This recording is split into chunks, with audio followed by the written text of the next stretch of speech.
My name is Nancy Farrow, also known as Mama Lou, and I'm the founder of Epic Experience.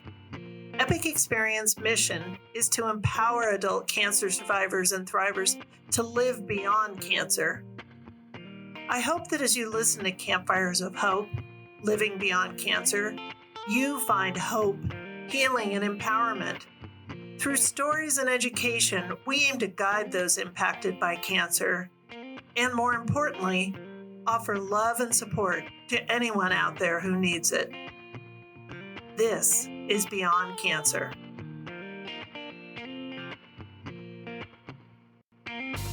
Father times dance through the night with the ghosts of America's spine. Well, he's still on our side, the family man's pride, and hopes we will rise once again. Hello, everyone. This is Gail, aka Sunshine. Today we have Christen Clifford joining us around the campfire. Christen, thank you so much for being here. My pleasure. My name is Silverthorn, also In the known as world. known as Christen Clifford. Awesome. Well, first, can you tell us a little bit about yourself, where you're from, fun fact, anything you want to share just about your background? My name is Christen Clifford. I'm an artist. I'm a part-time professor at the New School here in New York City, where I've lived since I was 18 years old. I came to New York. I wanted to be a movie star. And I have a wonderful life as an artist, and I'm the mother of two beautiful trans kids. And a fun fact about me is that I just started weightlifting to failure.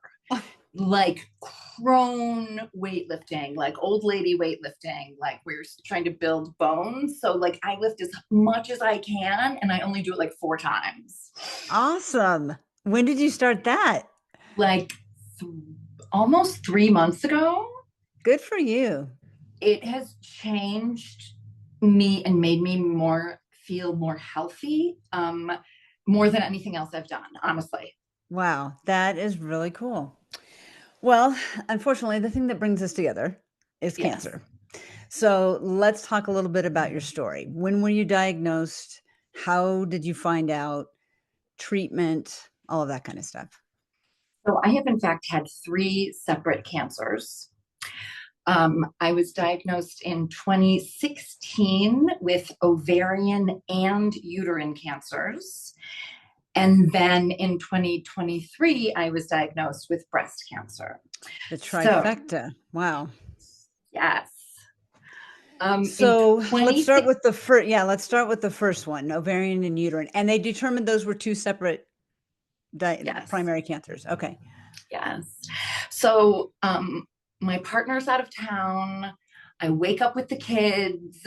And I have like major pain in my right side. And I'm like, what's going on? I'm like Googling, getting the kids ready for school. Think it's a burst appendix. Oh, gosh. And so I'm like, kids, I can't take you to school. We live in Queens. Like I take them on the subway to Manhattan to get to school. Oh, gosh. So it's like the older one, I'm like, you have to take the younger one to school today. I'll be okay. I'm going to the emergency room. I'll be fine. Whatever. I get there, they think I'm a pain seeker because I'm in so much pain. I'm like, please help me. They took my CA-125 levels, and those were high, but they were still like, it could be appendicitis. And then they gave me an MRI, and that showed liquid on the side where I had pain. And then it turned out that they saw a tumor on the other side, on the other ovary. So you had the fluid on the right side where the pain was, but they saw the tumor on the other side. Yes. Oh, wow. So they can't actually diagnose, but they think what I had was like a burst cyst on one ovary. Okay. And which was causing the pain. And they see the liquid, but they can't tell what right? And so I meet a gynecological oncologist who's fabulous. And we make plans for surgery. And the surgery is going to be, we'll definitely take out the one with the tumor, the ovary with the tumor. She's gonna slice and dice it while she's in there. And from there, she's gonna see what else to do, like signing papers, like saying like you can take out everything. Right. Basically. Exactly. If you need to give me hysterectomy, like do what you need to do. Right. And then I'm in the office and she's like, is there anything else going on? And I was like, I'm a real know-it-all, okay? And I was like, oh, I have a little pink discharge, but it's just perimenopause, I'm sure. Okay, she's a gynecological oncologist, and I'm telling her, like, and she looked at me and she said, can I do a biopsy of your uterus right now? Oh, and wow. I was like, sure, whatever. And so she takes up this, it's like a really, really, like, it's like a foot long, but super, super thin. And they stick it up through your vagina, up into your cervix, and they like pull out this like tiny little, very thin, and then put that, and then she squeezed it out into like a saline, you know, a specimen jar. I even took a picture of it. Like I took a selfie of myself, like, here I am with my uterine worm. Oh gosh. And then she called me like the day before the surgery and said that I had uterine cancer, and that we were definitely doing a hysterectomy. Yeah. But I didn't really have the word cancer until then. It was like, you have a tumor, like stuff's going on. And I know people don't necessarily like the words pink discharge, but I will say them like over and over and over again, because those words like saved my life. Because absolutely, you know, and now we know more about menopause and people are talking about it more. But I just thought, well, things get wacky at menopause. Who knows? I'm sure it's fine. I had no idea that pink discharge was like a warning sign of uterine cancer. Wow. So they ended up taking out everything. Yes. And then tested, I'm guessing they tested the growth on the ovary. On the ovary, yes. Yeah. And that was cancerous. That also like fell apart as they were taking it out. So they had to do a full, like a wash in the peritoneum. But that's still like my big worry, is that there was just like cancer everywhere. Yeah. It was not like contained. Yeah. The tumor burst as they were taking it out. Right. Yeah. So next, what happened? So then I go into immediate menopause. Yeah. And I was in my 40s. I was in my early 40s. That was so rough. Yes. And then I started chemotherapy about a month later. Yeah. Okay. And did rounds and rounds of chemo. And, you know, I had carboplatin and Taxol. Mm-hmm. It turns out I'm allergic to Taxol. The second time I had it, I stopped breathing, and they had to like crash cart it. And I'm making a documentary about my experience with this cancer. whole thing. And like, as soon as I was with a friend, and I was like, I couldn't breathe. And I was like, roll the camera, like get your camera. The nurses were not happy with me then, but, and then, you know, I survived all of that. Yeah. I got through it. I think a lot of people, my experience is similar to a lot of people's, which is like when the chemo is over, you still feel so bad. And it's even like it's like worse. You're getting worse and worse. And everybody's like, you're done with chemo. Yay. And that part of time was really difficult for me emotionally, because I felt like nobody understood that I was like still in treatment. So they expected you to be fine and be out, and that is not how you felt. Is that? Yeah. Yes. And just, you know, not with any malice, just that people don't understand what treatment is like. Right. Yeah. So, well, and everyone responds differently. And like you said, it takes a while for that poison to get out of your body. So there are effects, even though it cures the cancer, it can have all these other side effects. Yes. So did you start your like every 3 months, and then every 6 months, and then you started that whole follow-up plan? Yes. So I started the whole follow-up. I did genetic testing. Yeah. And I have 2 sisters with breast cancer. Oh, I'm I'm the youngest of 8 children, and 4 girls, 4 boys. wow. All the boys' names begin with J, and all the girls' names begin with C. For Jesus Christ, my mom said. That was, well, at least they had a plan. They did. They had a plan. So And nothing. You had nothing until 2023. Yes, nothing. And I'm not BRCA. The doctor was Nothing. looking for all of these other syndromes. She's also like a research person. So she was like, maybe I'll find something in your family. Like as soon as a new test comes out, I get it. And I was just getting tested all the time. Yeah. She did stop the chemo a little bit early because I was having such bad brain fog. Yeah. I was like, the chemo brain was so bad. Yeah. And anyway, so then, yes, every 3 months, every 6 months, even with my breasts, I had a biopsy before that had turned out to be negative before any of this. And then 2023 comes along, and sure enough, there's something. So on a normal mammogram. Yes. Normal mammogram. There's a little spot, go in for a biopsy. And it turns out it's positive. This was just at that moment where they were putting patients' results online and not really realizing that patients could see it before the doctors could. It was like yeah. Now they do it, and they're like, they send you a letter like, you may notice that the results are there beforehand, whatever. Yeah. They didn't really know what they were doing. And I found out like on a Friday. I was like, what? Like, oh, it was a lot. I hope you enjoy this episode of our Campfires of Hope podcast. Here at Epic Experience, we make it our goal to serve the cancer community through our collective programs, such as this podcast, our week-long adventure camps, regional programs across the country, and Thrive VR, a custom virtual reality experience benefiting patients in cancer centers. If you would like to be a part of our community of supporters, please go to epicexperience.org and click Donate. Thank you for listening to Campfires of Hope, Stories of Cancer.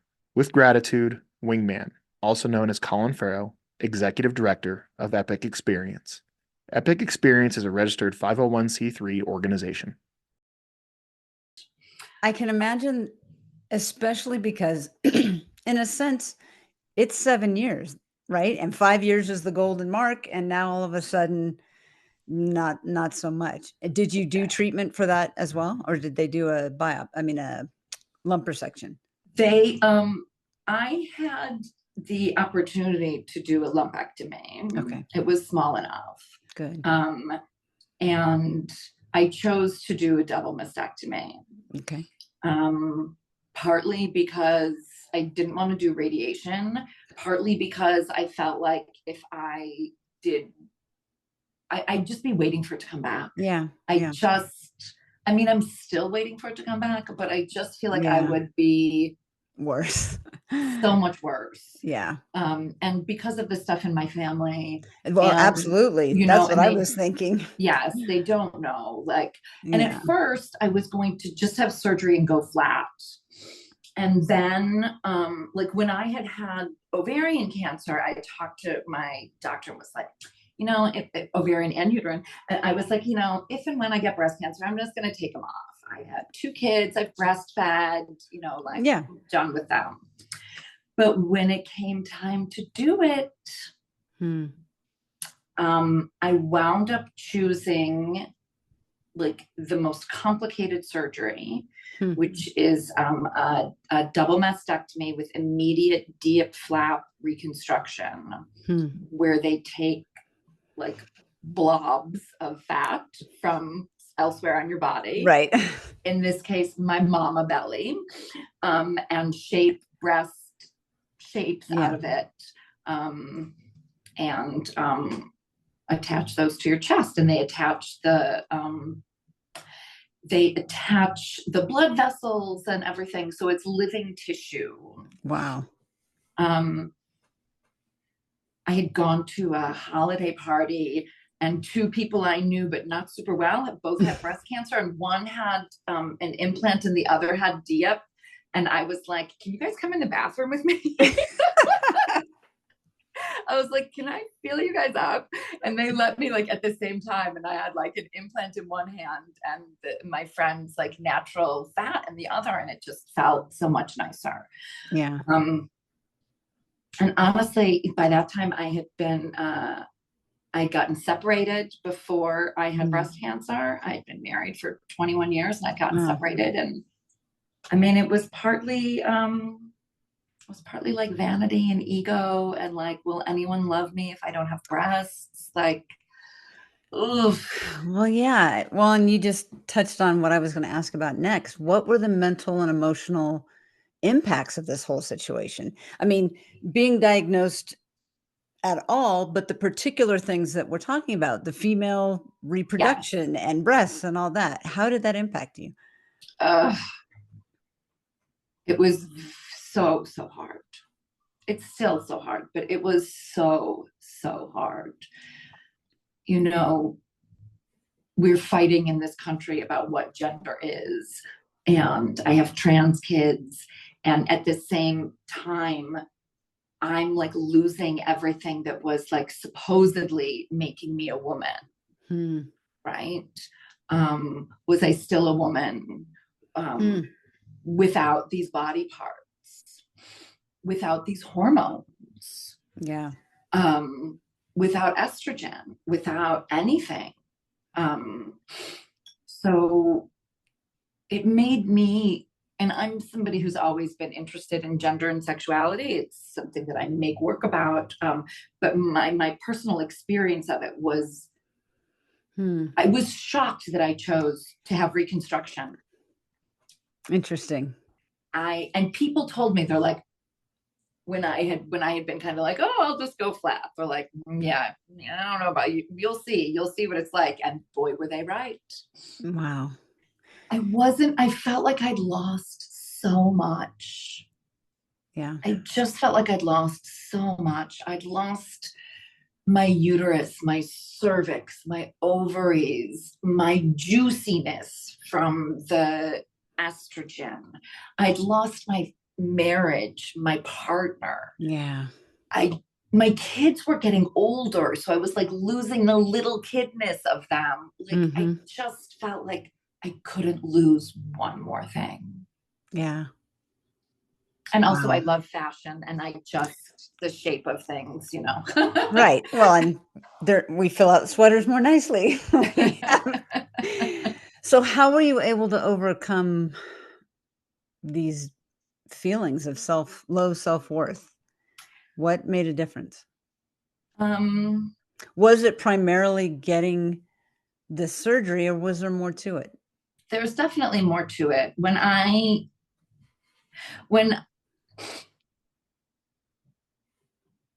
feel like my experience is very much about my female body and my experience being raised as a person with a uterus. And that experience includes sexual assault and rape. And I was an alcoholic, and that happened when I was a teenager. And I was an alcoholic for most of my life. I didn't admit that, but I drank way too much. Yeah. But by the time I was diagnosed, I knew I was drinking way too much, and I was trying to stop, and I couldn't really. Yeah. So I stopped drinking after I had cancer the first time. Completely. Completely. I just stopped. Wow. And that is the gift that cancer gave me. Wow. That, like, cancer gave me the gift of myself, of really having to like look at myself and not self-medicating and go into, like, I'd been in therapy, but like going into therapy with someone who specialized in sexual assault, doing EMDR therapy, which is eye movement. It is amazing. That's something that helped me a lot. And just having to accept, like, and being lucky that I did what is it called? Like positive something therapy. Yes, I don't remember the exact term, chemo brain, but yes, I know what you're talking Positive about. psychology. There you go. Positive psychology. I worked with a social worker who did positive psychology, and she really helped me like Oh, great. reframe from the negative to the positive, reframe. And so that was a skill that I learned. I did go into like a 12-step program only a few years ago. And that has helped a lot. Like acceptance, like, cancer teaches you we are not in control of things, right? Absolutely. And it's not that we give up all of our, it's that we learn what we can change and what we can't change. We learn to accept the things that we can't change, just like that prayer, right? Exactly. We accept the things we can't change, and we try to actually do something about the things that we can. Exactly. Yeah. Where along the way did you hear about Epic? Oh my gosh. It wasn't until I had breast cancer. So after 2023, basically. Yes. Yes. So also like ovarian, uterine, not popular cancers, breast cancer, super popular cancer. And so like when you get breast cancer, everybody's like, did you hear about this? Did you hear about this? Did you hear about this? Nobody said that to me before. Yeah. So somebody messaged me online and was like, because I love the outdoors. Yeah. And that's very healing for me. So also like spending time resting in the outdoors was something that I was really making sure that I was doing in my life. Yeah. And somebody was like, they sent me a list of a bunch of places and then, and wrote like Epic is the best. And I was like, really? I'm going to apply to that one first. And, yeah, so that's how I heard about it. It was it was on social media, somebody who wasn't even like a good friend. That's amazing. Yeah. I love that. So you were able to attend just this last summer, if I'm not mistaken, right? Yes. And how was it? Did it meet your expectations? Oh my God, exceeded them 1,000,000 times. So you spent a week with what, 10 other survivors? Yes. Okay. 10 other survivors, a mix of men and women, and a mix of different kinds of cancers. Yep. There were 3 different people that had the same blood cancer, and they were psyched. Because they met someone else who, yes. Exactly. Yes. There were a couple other people. I mean, obviously everybody's experience is so different, as you say, like, and everything is so different, but we were really able to kind of bond over, like kind of on the side, like kind of bond over like, oh, the women with breast cancer chit chat. But the experience, Epic was so amazing. And the staff was so amazing at kind of leading us through very gently through what brings us together. And concentrating on the positive things that bring us together and concentrating on positive things like acceptance. Yeah. I mean, it was epic emotionally. That's what was epic. I mean, the adventures were epic also. Right. But, you see the pictures, the river, oh my gosh, the whitewater, like I loved that. But what was really epic was my just kind of internal acceptance. It really helped me to deepen my acceptance of myself. So it took that self-love a step deeper, basically. Yes. Oh, yes. That's awesome. I really felt like when I had breast cancer, I was like, I've done this before. I'm fine.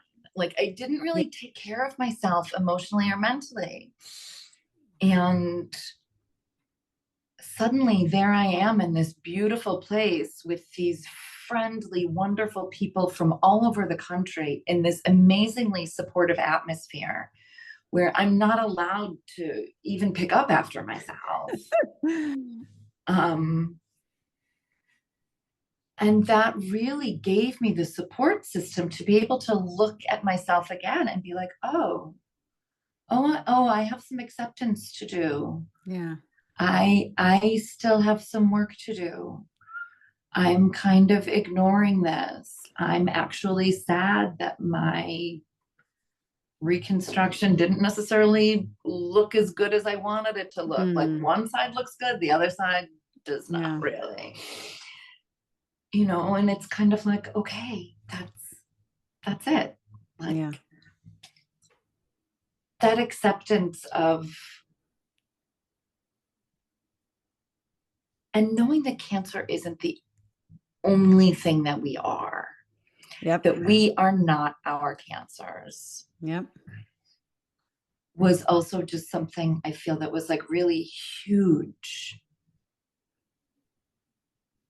Because I'm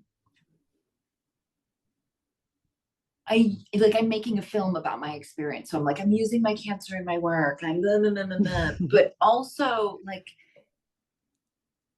it's not all that I am. Yeah. Like, I wasn't born that way. Right. Like, we're not born with self-judgment. We're not born with self-loathing. We get that from the world. Many different ways. Right. That our society is not healthy, and certainly I would also, again, bringing this back to my experience as being someone who was brought up as a woman, and I am a woman, like my experience with like assault and patriarchy and harassment and never living up to the beauty standards, like all of those things are related to cancer.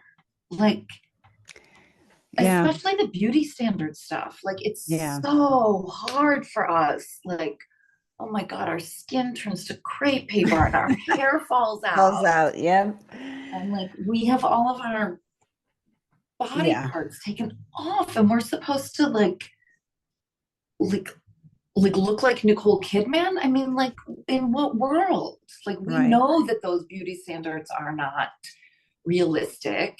We know that everything's photoshopped, but at the same time, it's in the back of your head. Yeah. Were you able to bring that new depth of acceptance and self-love down off the mountain, so to speak, and keep it going in your everyday life? Yeah. Yes.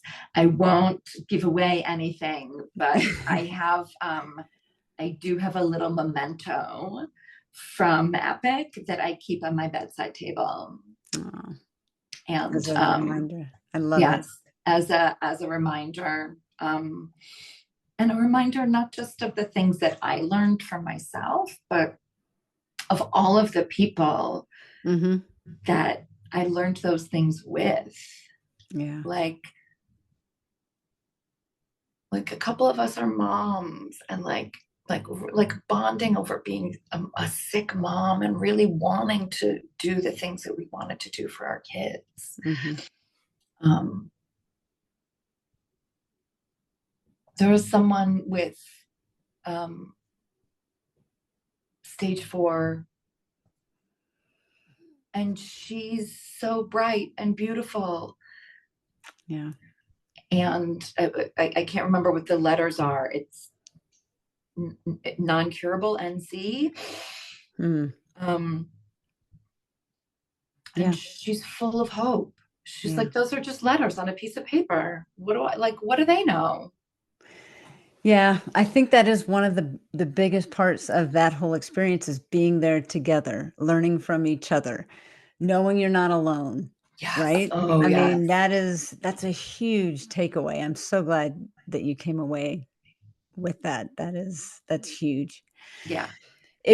Is there anything that I haven't asked you about that you would want to share with a cancer survivor who's listening, or even a caregiver? But since we're focusing on survivors, is there anything survivorship? I mean, I think that survivorship, I'm still learning what survivorship is. Yeah. And I'm still learning and learning to not just brush it all away. Like, oh yeah, blah, blah, blah, blah. Like, to own that. Yeah. Yes, I'm a cancer survivor. I am in survivorship. That is where I am in. And that is its own place of being. Mm-hmm. It's different than treatment. It's different than immediately after. It's its own thing. Like, there's a couple of Instagram accounts I follow, like The Cancer Patient. They just have very funny memes. Yeah. And that actually like makes me feel better. So Absolutely. I would want your listeners, I want everybody to know that just because it's over doesn't mean it's actually over. And that many of us are still scared and suffering from the effects of the medications that we have to be on. Mm-hmm. I didn't get into that, but I had very bad experiences with some of the medications. And that is, like, to me, that's treatment. Like, if you're on a medication that makes you feel horrible, you're still in treatment. Yeah. And there are people that don't think that that's true. They're like, oh, well, you have to take your pill. It's like, no, this is actually cancer treatment. Right. Exactly. Yeah. Yeah. And to be gentle with us, just to be gentle with us. Yes, definitely. Thank you so much for sharing that. I really appreciate your vulnerability, your honesty. I am so glad that you are still learning acceptance, as we all are, right? It's all about that honesty and not trying to push it under the table. I had a similar experience in terms of, I'm not going to let cancer define me, but I do have to admit that it's at least part of my experience, right? Yeah. It's all part of it. So thank you very much for sharing that. I always end with asking one last question. Marshmallows over a campfire, slow and steady, or flame and crispy?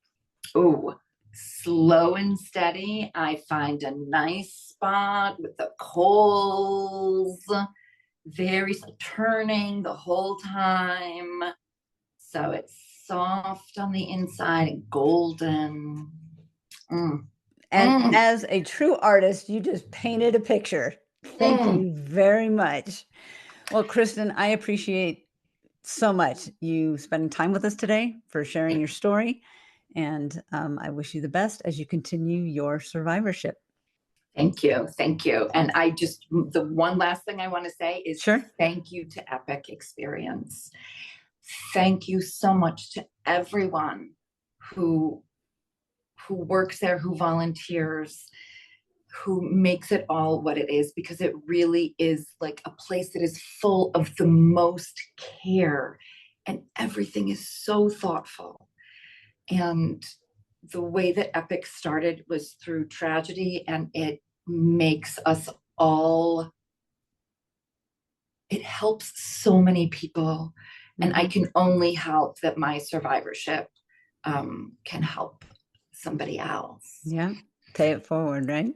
Thank you. Thank you. Thank you. Thank you. I so appreciate you being here. And to those of you who are listening, until the next time we gather around the campfire, keep living beyond cancer.